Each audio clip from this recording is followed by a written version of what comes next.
అందరికీ నమస్కారం. వాగ్గేయకారుల సంచికగా ఈ బాటి రోజున మనం ముత్తుస్వామి దీక్షితుల వారి గురించి చెప్పుకుంటాం. మహాగణపతిం మనసా స్మరామి, మహాగణపతిం మనసా స్మరామి, మహాగణపతిం మనసా స్మరామి, వసిష్ఠవామదేవాదివందితమహాగణపతిం మనసా స్మరామి, వసిష్ఠవామదేవాదివందితమహాగణపతిం మహాదేవసుతం మహాదేవసుతం గురుగుహనుదం మారకోటి ప్రకాశం శాంతం మహాకావ్యనాటకాది ప్రియం మహాకావ్యనాటకాది ప్రియం మూషికవాహనమోదక ప్రియం మహాకావ్యనాటకాది ప్రియం మూషికవాహనమోదక ప్రియం మహాగణపతిం మనసా స్మరామి. ఏ పని మొదలు పెడుతున్నా విఘ్నేశ్వరుని తలుచుకుంటాం. విఘ్నాలు రాకుండా మన్ని సరైన దారిలో నడిపిస్తాడని. ఈ కీర్తన వినంగానే మీకు అందరికీ ఒక విషయం అర్థమవుతుంది. నేను ముత్తుస్వామి దీక్షితుల వారి గురించి ఒక ప్రత్యేకంగా నమస్కరించాలి కాబట్టి చెప్పాను, కానీ ఈ కీర్తన వినంగానే మీకు తప్పకుండా అందులో గురు గుహ అనే ముద్ర చూడంగానే ఏ మాత్రం సంగీతంతో పరిచయం ఉన్నా ఉండకపోయినా కూడా అది గురు గుహ అని ఉంది, అది ముత్తుస్వామి దీక్షితుల వారి రచన అని చెప్పడానికి ఏ రకమైన సందేహం అక్కర్లేదు. ఇంకొక విషయం ఏంటంటే సంస్కృతంలో ఎక్కువ అధికంగా ఉంటుంది కీర్తనలు. సంస్కృత పండితులైన అక్కడే తమిళనాడులోనే జన్మించి పెద్దవాళ్ళైన వాడు వీళ్ళందరూ. అందుకని కొంచెం అక్కడక్కడ తెలుగు వస్తుంది, కానీ తెలుగు మీద పూర్తిగా అధికారం ఉన్నట్లుగా అనిపించదు. సంస్కృతము, తమిళము ఇలాగ అనేక భాషలు వాళ్ళు నేర్చుకున్నారు. సంస్కృతంలో ఎక్కువ పాండిత్యం వల్ల అందులో కీర్తనలు రాశారు. ఇది రెండో విషయం. ఇంకా ఒకటేమిటంటే దీక్షితుల వారి ప్రత్యేకత ఏమిటి అంటే, ఒక విషయం చెప్తే దాని చుట్టూ దాని విషయాన్ని పూర్తిగా సేకరించి మనకు అందిస్తారు. చెప్తున్న విషయం ఏమిటి, అసలు దాని లోతులు ఏమిటి, ఇటుపక్క అటుపక్క ఏమిటి, ఇవన్నీ చెప్పడం లక్షణం ఆయనకి. అంటే ఎవరికైనా సరే మంచి చెడు తెలుసుకోవాలని ఉంటుంది. ఆవిడకి తల్లి ఎవరు, ఈయనకి తండ్రి ఎవరు తెలుసుకోవాలని ఉంటుంది కదా. మరి ఆ కీర్తనలో, చిన్న కీర్తనలోనే సంస్కృతాన్ని సంగీతంలో సమన్వయం చేయడం చాలా కష్టమైన విషయంట. అందులో కూడా ఈయన ఎంతో ప్రయత్నం మీద సమన్వయం చేసి చూపిస్తారు. ఇక్కడ మహాదేవసుతం గురుగుహనుతం, మహాదేవుడికి మహా అంటాడు, మామూలు మహా కాదు, మహాదేవసుతం గురుగుహనుతం, గురుగుహ అంటే నా చేత కీర్తింపబడిన వాడు, మారకోటి ప్రకాశం శాంతం, ఇవన్నీ వినాయకుడి లక్షణాలు. ఆయన చక్కగా చిరు దరహాసంతో కూర్చుని ఉంటారు, ఏమీ ఇబ్బంది ఉండదు. మహాకావ్య నాటకాది ప్రియం, ఇది ఇక్కడ చూడండి. మహాకావ్య నాటకాలు మిగిలిన అందరికీ రాయరి విషయం, మహాగణపతికి మాత్రమే రాస్తారు.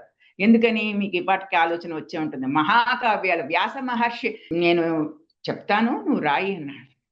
అంటే గణపతి ఏమన్నట్టంటే, నువ్వు నా ఘంటం ఆగకుండా నువ్వు చెప్పాలి సుమా అన్నారు. వెంటనే వ్యాస మహర్షి అన్నారు, నేను చెప్పింది ఏదో ఒకటి రాసేయడం కాదు, రాసినది ప్రతీది కూడా అర్థం చేసుకుని రాయి అని చెప్పారు. అంటే పండితులు ఎలా ఉంటారో చెప్పడం అదొకటే కాదు, ఇందులో మహత్తరమైన ఒక విషయం ఉంది. ఏమిటంటే భవిష్యత్తులో జనాలకి ఎటువంటి ఇబ్బంది లేకుండా రాసే కావ్యాన్ని నువ్వు మనసులో పెట్టుకుని రాయి అని ఈయన చెప్తే, ఆయన నా ఘంటం ఆగకుండా, అంటే ఎక్కువ సమయం తీసుకోకూడదు కదా. ఈనాటికి కూడా మనకు అక్కడ బద్రీనాథ్ దగ్గర మాన గ్రామం ఉంది కదా, అక్కడ వ్యాస మహర్షి గుహ ఒకటి ఉంటుంది, వినాయకుడి గుహ కూడా ఉంటుంది. అంటే ఆల్మోస్ట్ హిమాలయ పర్వతాలకి కింద అనమాట. అంటే ఇంకా కొంచెం ఎక్కుతాం, ఇంకా హిమాలయ పర్వతాలు వెళ్ళిపోతాం అంతే పైకి, మధ్యలోనే ఆల్మోస్ట్. ఇది అంటే ఆయన గురించి వివరణ. మహాకావ్య నాటక ప్రియం అని ఎవరికైనా చెప్పారా? ఎవరైనా చెప్తారా? చెప్పరు. ఏదో నిజంగా ఆ లక్షణం ఉంటేనే ప్రత్యేకించి వాళ్ళ గురించి చెప్తారు. అందుకని ఇవాళ ఈ మహాగణపతిని మనం తలుచుకుంటూ నేను నాకు తెలిసినంతగా ఒకటి, ఇది నా విద్వత్తుకి పరీక్ష కాదు.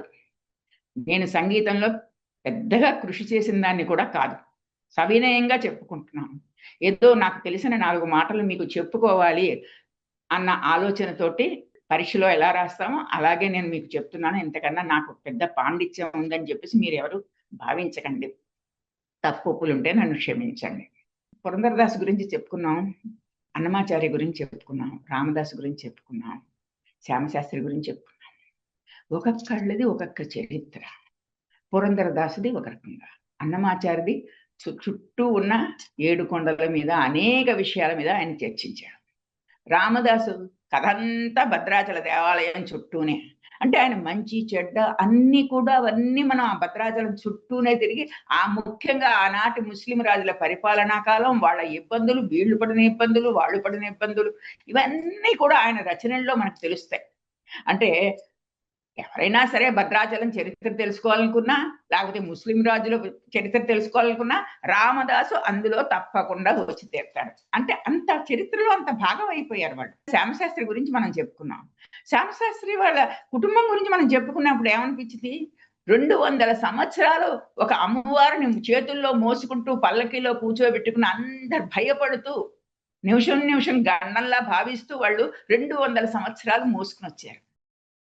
ఆ 200 సంవత్సరాల హిందువుల చరిత్రను తిరిగేస్తే శ్యామశాస్త్రి కనబడతారు తప్పకుండా అందులో మనకి. ఎందుకంటే 200 సంవత్సరాల సాహిత్య చరిత్రనే చెప్పట్లేదు. మామూలు చరిత్ర తిరగేస్తే ఎవరెవరు ఎక్కడెక్కడ దండయాత్రలు చేశారో, ఆ దండయాత్రలు జరిగినప్పుడు ఏ ఊళ్ళో ఏ జనం ఏం అవస్థ పడ్డారు, ఎక్కడ అమ్మవారు ఎక్కడికి వెళ్ళిపోయింది, ఎక్కడ అయ్యవారు ఎక్కడికి వెళ్ళిపోయారు, ఇవన్నీ మనకు తెలుస్తాయి. అంటే కేవలం మన వాగ్గేయకారులు కేవలం వాళ్ళ సంగీతంగా మనం తీసుకోవడం కూడదు. వాళ్ళని చదివితే మనకి అనేక విషయాలు, చరిత్రలో జరిగిన విషయాలన్నీ వస్తాయి. ఆ చరిత్రని మనం ఒకటి ఒకటి లింకు పెట్టుకోవడానికి ఈ వాగ్గేయకారులు చాలా మనకి దోహదం చేస్తారు. వాళ్ళ చరిత్ర మనకి చెప్తుంది. ఇవాళ మనం చెప్పే ఈ ముత్తుస్వామి దీక్షితుల వారి చరిత్ర నన్ను అడిగితే సంగీత చరిత్ర. సంగీత చరిత్ర ఉన్న ఇంత వ్యక్తిని మనం నిజంగా ముత్తుస్వామి దీక్షితుల వారికి ఇలా చదువుతున్నామా అనిపిస్తుంది. ఇంకొక విషయం ఏమిటంటే, తమిళనాడులో ప్రతి ఊరికి ఒక విశేషం ఉంటుంది. ఇక్కడ ఇది వైదీశ్వరన్ కోవిల, ఇక్కడ కుంభకోణం, ఇక్కడ తంజావూరు, ఇలాగ వీటినన్నిటిని చదువుకుంటూ వెడితే సంగీతం రానివాడికి కూడా అక్కడ ఇక్కడ ముత్తుస్వామి దీక్షితుల వారు దండం పెట్టి ఈ పాట పాడారు అని మామూలు వాళ్ళకు కూడా తెలుస్తుంది. అందుకని ఈ వాగ్గేయకారులందరూ కూడా ఈ తమిళనాడులో తిరిగినప్పుడు అనేక దేవాలయాలను సందర్శించి అనేక కీర్తనలు రాశారు. దానివల్ల ఏమవుతుందంటే మనకి ఆ దేవాలయాలు అందులో ఉన్న అమ్మవార్లు వాళ్ళందరూ మనకి బాగా పరిచయం అవుతారు. ముత్తుస్వామి దీక్షితుల వారికి ముందు ఎలాంటి సంగీతం ఉంది, ఆ సంగీతాన్ని మన దాకా తీసుకొచ్చిన వాళ్ళు అంటే మన మామూలు 72 మేళకర్తలు, వెంకటమఖి, వీళ్ళందరినీ కూడా మనం కొంచెం కొంచెంగా తెలుసుకుంటాం. ఇవాళ ముత్తుస్వామి దీక్షితుల వారి మనం కథ చెప్పుకుంటాం. వాళ్ళని గురించి తలుచుకోకుండా, వాళ్ళకి నమస్కరించకుండా సంగీతంలో ముందరికి వెళ్ళడం అనేది జరగదు. భారతీయ చరిత్రని మనం చదివితే అందులో భక్తి సాహిత్యానికి ఒక పెద్ద చాప్టర్ ఉంది. ఆ చాప్టర్‌లో వీళ్ళందరూ వస్తారు. వీళ్ళందరినీ తీసి మనం ముందరికి వెళ్ళడం అనేది జరగదు కాబట్టి, కొంచెంగా నాకు తెలిసినంతగా మీకు నేను తెలియపరుస్తాను. మన ముత్తుస్వామి దీక్షితుల వారికి ముందర సంగీత సాహిత్యాలు ఎలా ఉన్నాయి అని. అప్పుడు మనం వెళ్ళినప్పుడు మనం ఇక్కడికి ఒక చోటకెళ్ళాలి. విజయనగర సామ్రాజ్య పతనానంతరం ఏ విధంగా సంగీతం వృద్ధి చెందింది అన్నది ఇక్కడ మనకు వస్తుంది. సంగీత చరిత్ర అంతా కూడా ఆల్మోస్ట్ మనకి ఈ విజయనగర సామ్రాజ్య పతన అనంతరం జరిగిన డెవలప్‌మెంట్ మాత్రమే అది. అది మనం తెలుసుకుందాం.